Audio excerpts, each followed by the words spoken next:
Berciuman jamak dianggap sebagai salah satu ungkapan perhatian dan penghormatan yang lumrah dilakukan manusia. Meski demikian, sesungguhnya berciuman sejatinya terbagi dalam banyak cara dan tujuan. Sebagian ciuman hanya menjadi formalitas sosial, penghormatan, atau tanda kasih sayang. Namun, di benak banyak orang, ciuman adalah tanda bergeloranya gairah. Nyatanya, ciuman bibir disertai hasrat seksual yang dianggap sebagai simbol romantisme itu tidak dikenal oleh semua peradaban dan tak dilakukan semua orang. Ciuman untuk tujuan non-romantis lebih mudah ditemukan dalam berbagai budaya. Ciuman lembut orang tua pada dahi atau pipi anak menjadi tanda kasih sayang. Ciuman pipi antar lawan jenis dalam masyarakat barat atau ciuman pipi sama jenis pada sebagian masyarakat Indonesia dan Arab menjadi perlambang persahabatan dan penghargaan.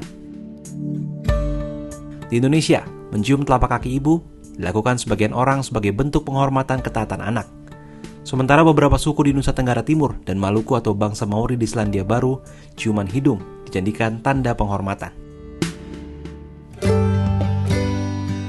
Bukti pertama tentang ciuman bibir romantis seksual pada manusia ditemukan pada teks mitologis bangsa Mesopotamia atau Irak kuno sekitar tahun 2500 sebelum Masehi. Dalam teks tersebut, menurut penelitian Assyria, bangsa kuno di Mesopotamia dari Universitas Copenhagen, Denmark, Troels Spang Arbol, digambarkan tentang adanya dua dewa yang saling berciuman.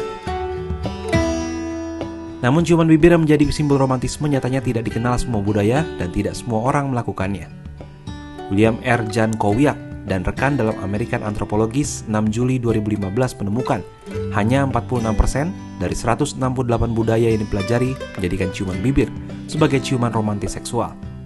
Artinya, sebagian besar budaya justru tidak menjadikan ciuman bibir sebagai simbol romantisme.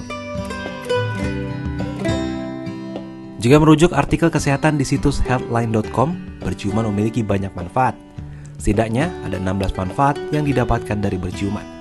Di antaranya meningkatkan hormon bahagia, membentuk ikatan dengan pasangan, menurunkan hormon stres, mengurangi kecemasan, melebarkan pembuluh darah, dan mengurangi tekanan darah hingga mengurangi sakit kepala.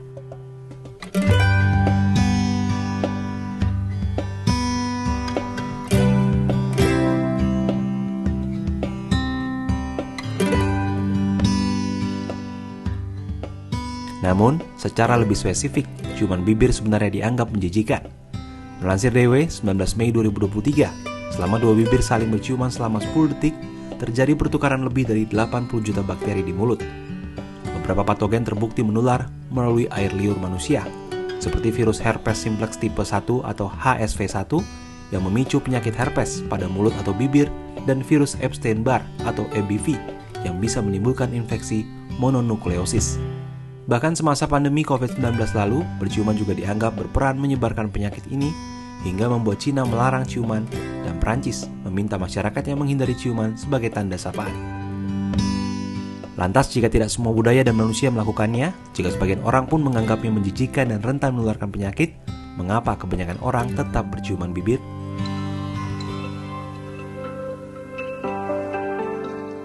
Peneliti dari Universitas Copenhagen, Denmark, Troels Spang Arbol, menyebut berciuman merupakan perilaku manusia yang dipelajari, bukan bawaan lahir manusia. Berciuman kemungkinan berkembang dalam masyarakat yang kompleks.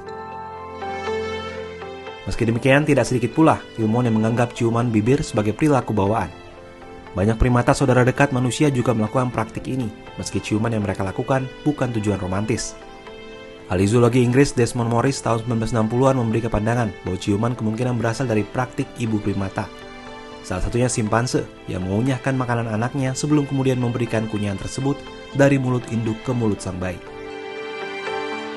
Apapun alasan orang berciuman, di Hari Ciuman Internasional yang diperingati setiap 6 Juli, penggagas program ini mengingatkan untuk tidak menjadikan ciuman apapun bentuk dan tujuannya sebagai aktivitas biasa, sekedar menempelkan bibir pada bagian wajah atau tubuh yang lain.